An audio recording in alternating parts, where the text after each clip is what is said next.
ख़वातीन जहां रंग बिरंगे कपड़ों और बनाव सिंगार की शौकीन होती हैं, वहीं खूबसूरत जेवरात भी सिन्फ नाजुक की कमजोरी होते हैं। यही वजह है कि हीरे जवाहरात और सोना चांदी अपनी कीमत और खूबसूरती के अलावा ज़ेबाइश के बायस भी लोगों में हमेशा से मकबूल है।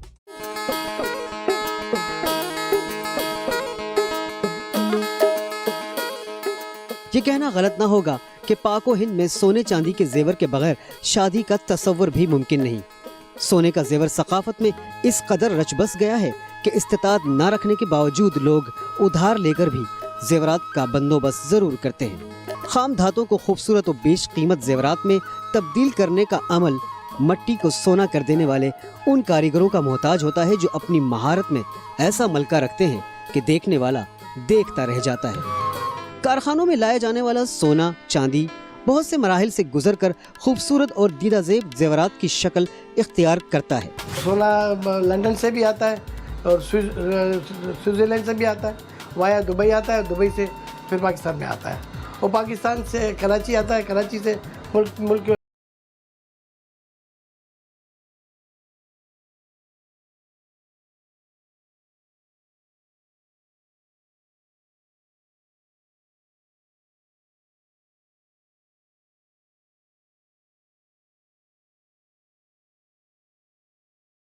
हालत में आ जाती है तो जेवरात बनाने का पहला मरहला शुरू होता है, यानी उसे पिघलाया जाता है, जिसके लिए मखसूस बर्तन और केमिकल जिनमें सुहागा सोडा वगैरह शामिल हैं इस्तेमाल किए जाते हैं। सोना चांदी गलाने के लिए इस्तेमाल होने वाले बर्तन कुठाली कहलाते हैं, जो मिट्टी और कार्बन से बने होते हैं। ये गलाने के काम में आता है। ये सुहागा है और ये सोडा है।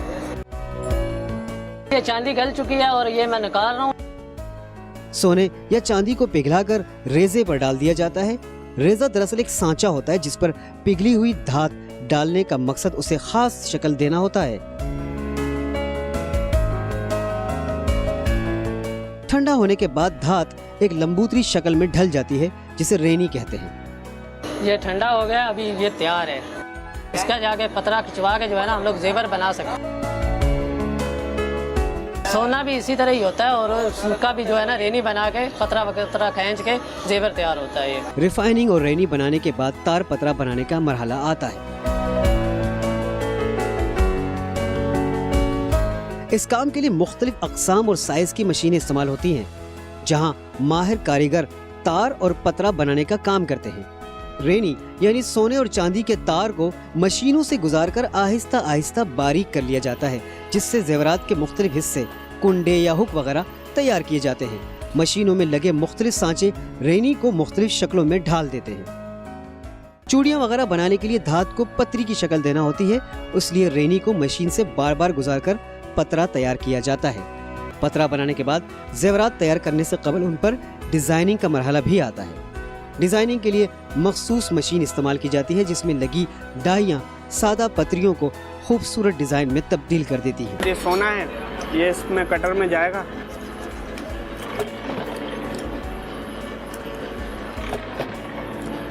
इस शक्ल में ये बाहर निकलता है।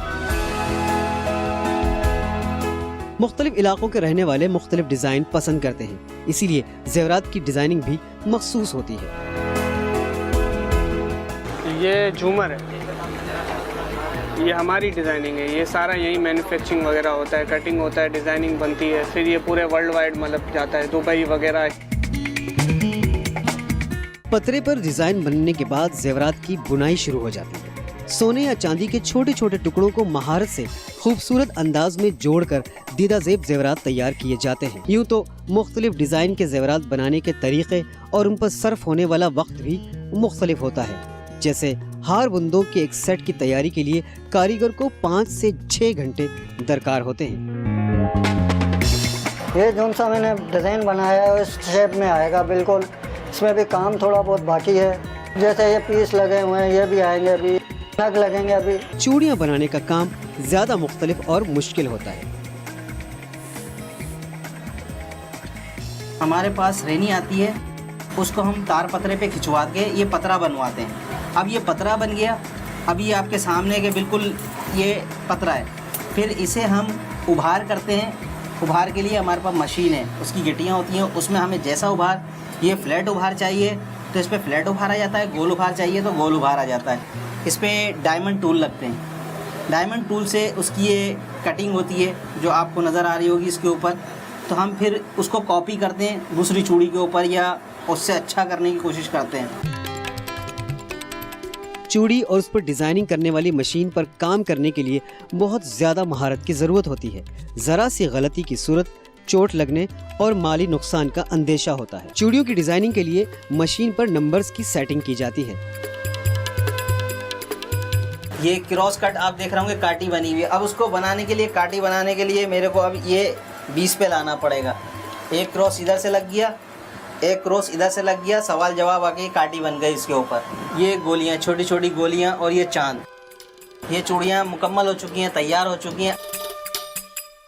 चूड़ी तैयार होने के बाद उस पर रंग किया जाता है, जिसके बाद चूड़ियां फरोख्त के लिए दुकानदारों के सुपर्द कर दी जाती हैं। जेवरात की मुख्तलिफ शक्लें तैयार करने के लिए मुख्तलिफ तरीके इस्तेमाल होते हैं। 18 कैरेट का सोना है इसलिए काला ही है, और 24 कैरेट का जो सोना होता है उसको काला नहीं होता। इसको कितना भी गर्म कर दो, लाल कर दो, पीला कर दो, अपने शक्ल में रहता है 24 कैरेट का सोना। पहले झाला मोम में जमा के इसको, उसके बाद तेजाब उसने किया झलाई वलाई करने के बाद जिसकी शक्ल ऐसी आ जाएगी, फिर ये चला जाएगा पॉलिश के ऊपर। ये सोने का तार है, बाकायदा खींचा गया है और इसके बाद इसकी छोटी छोटी बारीक कड़ियाँ बनाई गई हैं। और कड़ियाँ जो आप ये देख रहे हैं मखसूस साइज़ में काटी जाती हैं, बाकायदा इसका एक मखसूस साइज़ होता है। वैसे तो चैनें मशीन पे भी तैयार हो रही हैं, मगर कई लोग हैंडमेड चैन के शौकीन होते हैं, वो कहते हैं कि हमें हाथ की बनी हुई चीज़, पायदार चीज़ चाहिए, तो वो सुनार को फिर एक्स्ट्रा मजदूरी दे के उस चीज़ को तैयार करवाते हैं। दौरे जदीद में जेवरात की सनत में भी जदीद तरीके अपनाए जा चुके हैं। इनमें से एक तरीका लॉस्ट वैक्स कास्टिंग का है। इस अमल में रबर की डाली और एक मशीन इस्तेमाल की जाती है। मोम मशीन से निकलकर डाई या सांचे में आता है और जेवर की मतलूबा शक्ल इख्तियार कर लेता है। हमने डाई के अंदर से वैक्स का पीस निकाला, ये रिंग्स की शक्ल थी। ये फर्स्ट प्रोसीजर था इसका।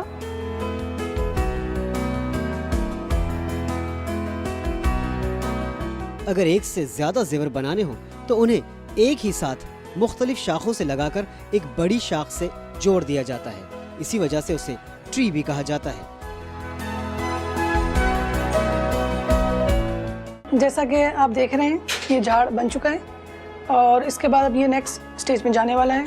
अब हम इसको नेक्स्ट स्टेज में करते क्या है कि ये एक लोहे का सिलेंडर टाइप एक शेप होती है, हम उसको इसके ऊपर आहिस्ते से चढ़ाते हैं कि ये किसी चीज़ से टच ना हो और ये इजीली इसके ऊपर आ जाए।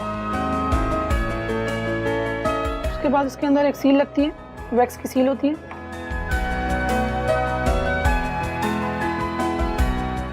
कास्टिंग का तरीका वैसे बहुत इजी है, एक दफ़ा इंसान देखे तो इजीली सीख सकता है। पहले के दौर में कास्टिंग नहीं हुआ करती थी, लोगों को बहुत परेशानी होती थी। एक एक चीज़ को 2-2 दफ़ा 3-3 दफ़ा बनाने के लिए उनके कई दिन वेस्ट होते थे और इसमें सिर्फ हमारा काम घंटों की सूरत में हो जाता है। अगर हमें एक डिज़ाइन 10 दफ़ा भी बनाना है तो बमुश्किल 6 आवर्स के अंदर हमारे पास ये सोने के अंदर पीस आ जाता है। उसको हम 2 घंटे के अंदर तैयार करके विद इन 24 आवर हम डिलीवरी देने की पोजीशन में आते हैं कस्टमर्स को। अब इसका नेक्स्ट स्टेज होता है इसको भट्टी में डालना, ताकि ये थोड़ा सा हीट अप हो जाए। इसको हम अपनी मशीन के अंदर डालते हैं। ये हमारी ये भट्टी कहलाती है, इसके अंदर हम इसको रखते हैं। ऑलमोस्ट 1.5 आवर लगता है इसको पकाने के लिए, हीट अप करने के लिए। इसका टेम्परेचर 750 पर जाना चाहिए। उसके बाद 15 मिनट्स को मज़ीद इसको हम पकाते हैं और उसके बाद ये बिल्कुल रेडी टू हो जाता है कि इसमें सोना डाला जाए और कास्टिंग ले ली जाए। 1.5 घंटा गुजर चुका है, हमारा फ्लास्क बिल्कुल पक चुका है। अब हम इसको ओपन करके इसको निकालेंगे। गर्मी बहुत होती है इसलिए हम लंबी संसी का इस्तेमाल करते हैं ताकि हाथ जल ना पाए। ये हमारा समझो रेडी हो चुका है बिल्कुल। अब हम इसको मशीन के ऊपर रखेंगे जिससे ये हमारी फ्लास्क कास्टिंग हो जाएगा। ये हमारी मशीन है, ये बिल्कुल हीटर फ्लास्क है। इसके ऊपर ये हमने आराम से सेंटर का ख्याल देखना पड़ता है ताकि सोना डायरेक्ट इसके अंदर जाए, आगे पीछे ना हो। उसके बाद इसको पैक करना पड़ता है मशीन को। मशीन के ऊपर टाइट करने का ख्याल बहुत ज़ोर से करना पड़ता है ताकि किसी किस्म की नुकसान जानी माली ना हो सके। दूसरे मरहले में लोहे के सिलेंडर में प्लास्टर ऑफ पेरिस डाल दिया जाता है। इस अमल के बाद सिलेंडर को गर्म किया जाता है ताकि अंदर मौजूद मोम पिघल जाए और डिजाइन वाली जगह खाली रह जाए, यानी एक और सांचा बन जाता है जिसमें पिघला हुआ सोना उंडेल दिया जाता है। प्लास्टर ऑफ पेरिस का सांचा खोलने के बाद जेवर तैयार हो जाता है। ये हमने समझे इसके अंदर से सामान निकाल लिए और सामान अब हमारा इस फॉर्म में आ चुका है। ये अंगूठियाँ तैयार हो चुकी हैं। बस ये हमारा एक छोटा सा प्रोसीजर है जो हमने आपको डिफाइन किया कास्टिंग का। जेवरात पर जड़ाई का काम भी किया जाता है। जड़ाई का काम करने वाले को जड़िया कहते हैं, जो इंतहाई बारीक बीनी और एहतियात से नगीनों को जेवरात के जिस्म में पैवस्त करता है। जेवरात में नगीने जड़ने के लिए उसमें नाप तोल कर जगह बनाई जाती है, जिसके लिए एक मखसूस औजार इस्तेमाल किया जाता है जिसे गुर्ज कहा जाता है, जिसके बाद नगीने को मोम की बेस बनाकर जड़ा जाता है ताकि कोई चीज इधर उधर ना हो जाए। ये नगीने हैं जिसको ग्राहक को जो भी कलर उसका दिल आता है वो लगवा लेते हैं हमसे कि भाई वाइट लगा दो या लाल लगा दो या हरा लगा दो।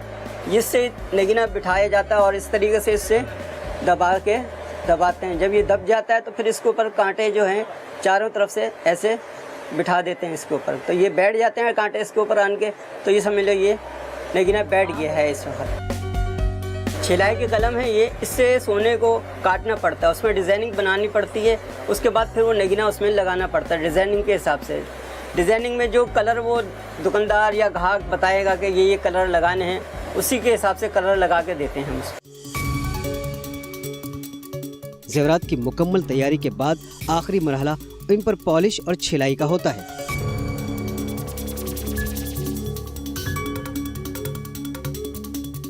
पॉलिश और छिलाई के बाद बनाई का अमल मुकम्मल हो जाता है। जो भी ज्वेलरी है हमारे पास, तो सेट वगैरह है, तो उसको हम पहले वैक्स पे जमाते हैं। तो वैक्स पे जमाने के बाद जिस जगहों पे हमें मैट करनी होती है उस जगह को हम ओपन छोड़ते हैं। फॉर एग्जांपल डाई का सामान है, कोई पतरा है, कोई ऐसा सादा एरिया है जहाँ पे हमने मैट दिखानी है, तो हम उसको ओपन रखेंगे। बाकी जो भी चैन वगैरह है, बॉल है या जो भी बारीक उसमें मतलब आइटम्स लगे हुए हैं, उसको हमने वैक्स से ही पैक करना होता है। जब हम उसको पैक कर लेते हैं फिर उसके बाद हम उसको मतलब गन से मैट करते हैं।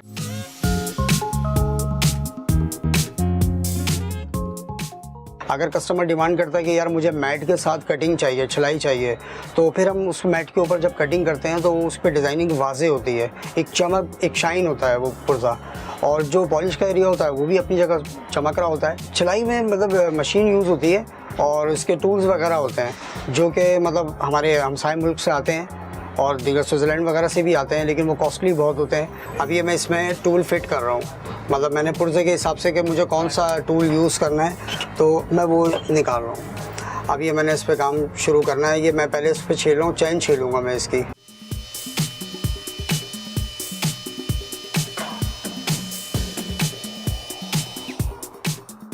इसमें सोना सारा आगे जा रहा है, जो इस पर सोना उतर रहा है इसको हम छिलन बोलते हैं, तो ये सारा आगे की तरफ गिर रहा है। पर्दे लगाने की वजह ये है कि प्रेशर मतलब सोना वहाँ लगे पर्दे पर और वो यहीं पे गिर जाए। तो ये देखें सारा सोना आगे जमा हो रहा है, जो मैं कटिंग कर रहा हूँ ये सारा सोना आगे की तरफ गिर रहा है।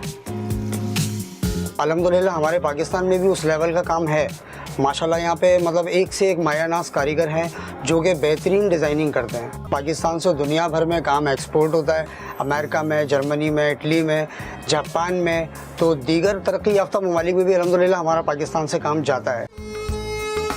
सोना चाहे किसी भी शक्ल में हो, अमीरी और मालदारी की अलामत समझा जाता है। बिलाशुबा सोने चांदी के जेवरात की अहमियत अब तक अपनी जगह कायम और दायम है और शायद उस वक्त तक कायम रहेगी जब तक ये दुनिया आबाद है। YouTube पर गूगली न्यूज देखने के लिए youtube.com की सर्च बार में गूगली न्यूज टीवी टाइप करें। गूगली न्यूज के पेज पर सुर्ख रंग के सब्सक्रिप्शन वाले बटन पर क्लिक करना ना भूलिए। YouTube पेज पर अपलोड होने वाली वीडियोस से बाखबर रहने के लिए बेल आइकन पर क्लिक कीजिए। आपको हर नई वीडियो के बारे में नोटिफिकेशन मौसूल हो जाएगा।